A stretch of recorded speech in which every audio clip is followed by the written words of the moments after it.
You know, guys, one of the toughest things that I had to do as a parent in the early days when my son was very small and I used to take him to playgrounds was to back away and let him learn certain things about, I don't know, the social aspect of life and how to relate to other people. And my son, he was always very outgoing. You know, it's funny because he doesn't have any brothers or sisters, and everybody always said, "Oh, he's going to be introvert. You know, he's just going to be, so shy and everything." My son has always been the party starter since he was very, very little. And when I would take him to the playground, he was always that kid who would run up to other kids and say, "You want to be friends? You want to be friends? Let's play. Let's play." That was my son. I always called him the party starter. But the tough part came when he had to learn that sometimes other kids just didn't want to play with him. And no matter what anybody says, when they say, "Oh, kids have to learn how to hate. They have to be taught. They're not like that naturally." Anyone who says that never observed these little hellions in the playground. All they need is to fight over if there's one ball or there's one toy that both of them want. Here comes the hatred, you know what I mean? And, it just is what it is. They're liable to fight and, they start noticing each other's differences. And that's where I think a lot of that stuff is born. But anyway, I digress. Getting back to what I was saying about my son. Yeah, there was always that, where there was a danger. And I had to sit back and sometimes watch him, his little spirits get crushed, especially when he would run up on a group of kids. Because my son, like I said, he didn't care. He would run up on a group of kids talking about, "Let's play. What are you guys doing?" And they would look at each other, they would laugh, and they would move away from him, sometimes, and I would just sit back and be like, oh, it was so tough. It was so tough. As a parent, what are you going to do? "You play with my son. You better play with him. Why are you not playing with him?" But very early on, he had to learn. And I did a video by this title years ago called "No One Has to Love You. No one has to want you. No one has to accept you. You can maintain a lot of your sanity by understanding that and accepting that," right? It's something that you should learn a long time ago. That's why I'm giving the example of my son when he was little. But some of us have not. What's up, guys? This is the Gospel According to Mark with a C. He is I and I am he. Just taking some time to tell you exactly what's on my mind. And guys, I want to weigh in on this In the Heights controversy, I guess you want to call it, that's been going on.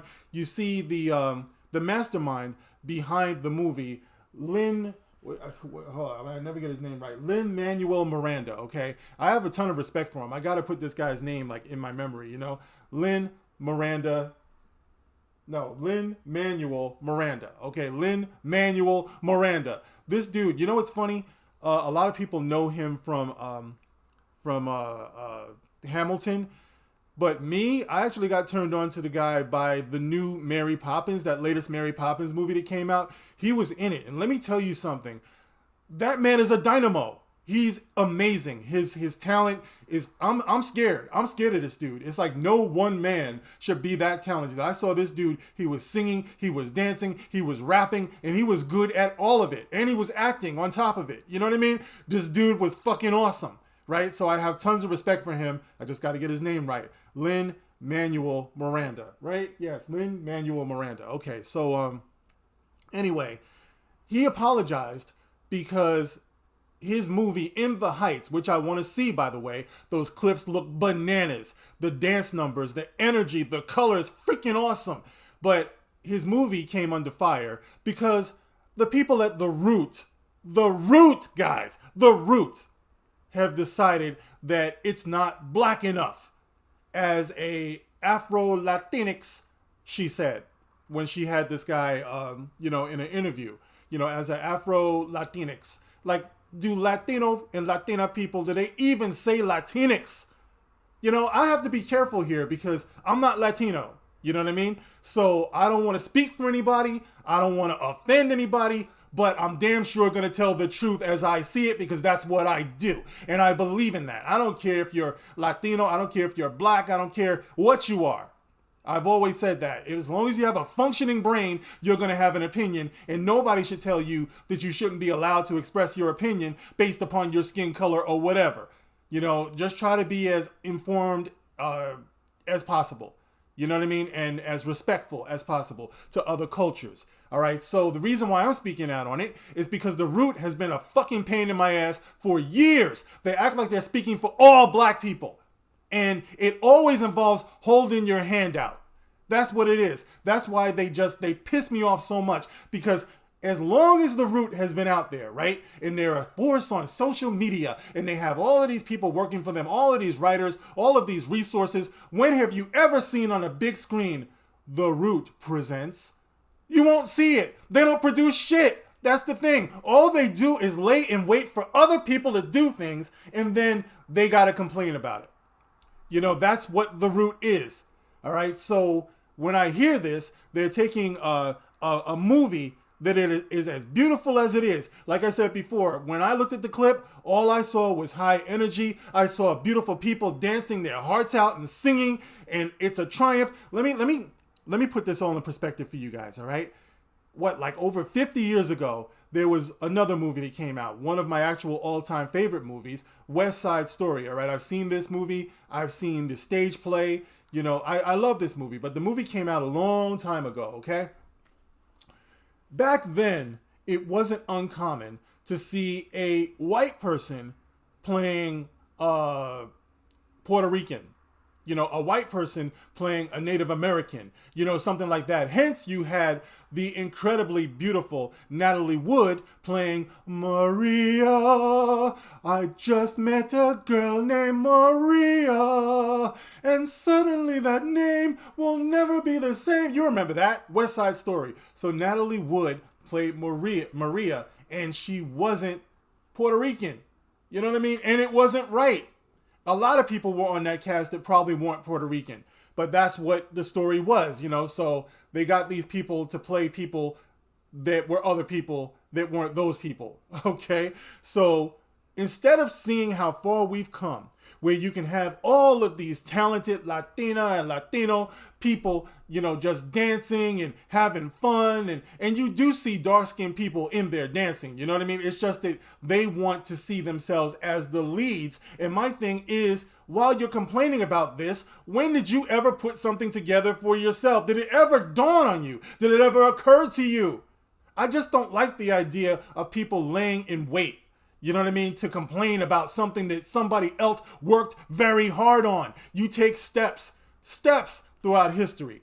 All right. So the thing that got me about this woman in the interview, and I don't even know what her name was. The clip is all over Twitter and social media. It's not hard to look up. But this woman says, you hired a bunch of people who were light skinned and white passing. White passing, she said. The movie is a celebration of diversity and ethnicity. Nobody in that movie is trying to pass for white. You know what I'm saying? But you're bringing your own hangups to the table. You're exposing more about yourself and your own insecurities than you could ever be exposing about these people and whatever you think their discriminatory hiring practices might have been. That's what it is. It's your own insecurity that you're projecting onto everybody else, and it's embarrassing. Create your own.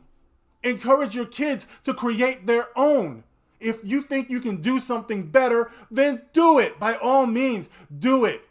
Be your own favorite filmmaker. Don't go chasing after everybody else saying, why aren't you doing this and why aren't you doing that? It makes no sense. And the root, while you're at it, when Black Panther came out, I didn't see anybody talking about why didn't you represent more light-skinned Africans. I assume there are light-skinned Africans out there, right? Africans have different skin tones and complexions and colors. Do they not? Nobody said anything about that. Did anybody come out complaining about the lack of diversity on the set of Black Panther and the fact that the Black Panther himself was not African? Did anybody talk about that? No, you didn't, because all you want to do is point at other people. And what you're doing, right? You're encouraging creative laziness in the Black community, thus making us appear to be some of the most annoying people that's out there. You know, I've always had this joke. I said, I'm so glad that I wasn't born white, because I think if I were white, I'd have a hard time not being racist. I hate people just chasing you around saying what you could do for them all the time. All right? I can understand if it was hundreds of years ago or whatever, but in the day and age that we're in right now, why would you hold people accountable for the injustices of the past when everyone has an equal opportunity to produce at least a damn movie or a TV show or a commercial or a video as I'm doing right now? Be the change you want to see. Don't demand somebody else do it. It's pathetic, and it makes you look pathetic, and because you act like you're speaking for the rest of us, it makes us look pathetic.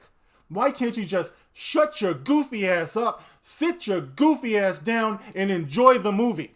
I have a feeling that it's probably an enjoyable movie. I can't wait to see it myself. Like, how miserable must it be to sit and watch something or read something or experience something, and all you can do is think of the different things that you got to complain about? Anything that you watch, where am I? I don't feel included. Why can't they show me? Somebody who looks like me. You sound sick. Heal thyself. Heal yourself if it means that much to you. I'm telling you. I'm not saying that it's wrong to want to see yourself. I'm saying it's wrong to want to see yourself to the extent that you shit all over what everybody else builds when you're not building something yourself. Look at yourself. That's all I'm saying. Look at yourself, look to yourself, and look for yourself to make the changes that you want to see. Don't give somebody else a hard time. You see how hard that man is working. It's an undeniable talent. Now you got the man apologizing. The man says, this is Lin-Manuel Miranda. He says, I started writing The Heights because I didn't feel seen. You see what I'm saying? He wrote it because he didn't feel seen. If you don't feel seen, let that be an inspiration to you to do what you want that will make you feel seen, to break through. Instead of whining and bitching and complaining about what this man did. Lin-Manuel Miranda, why are you apologizing? That's the point of this whole video. Why are you apologizing? You know this is bullshit because you worked for it. Nobody gave it to you. You worked for it. And everybody on that set who's dancing their asses off, they worked for it. So you all know that this is bullshit. That's my point. You do. So what are you apologizing for? Are you apologizing because you worked hard to produce something so that you may be seen? Well, then you shouldn't feel that way. But if you do, and if you're going to bow down to these people, you deserve the L. Okay? You deserve the L. So since you felt the need to apologize, there's really not much I can say in your defense because you already apologized. My only point is to the root and to people out there who sit and lay and wait for other people to do all the things that they do and all of their hard work. You lay and wait to tear it down because you found something to complain about. Shame on you. That's how I feel about it. How do you guys feel about it? You can get in the comment section. As always, you can like, you can share, you can subscribe. I understand this take is not for everybody, but I am the gospel according to Mark with a C, and I represent myself. Thank you for watching. See you on the next one. Rock on.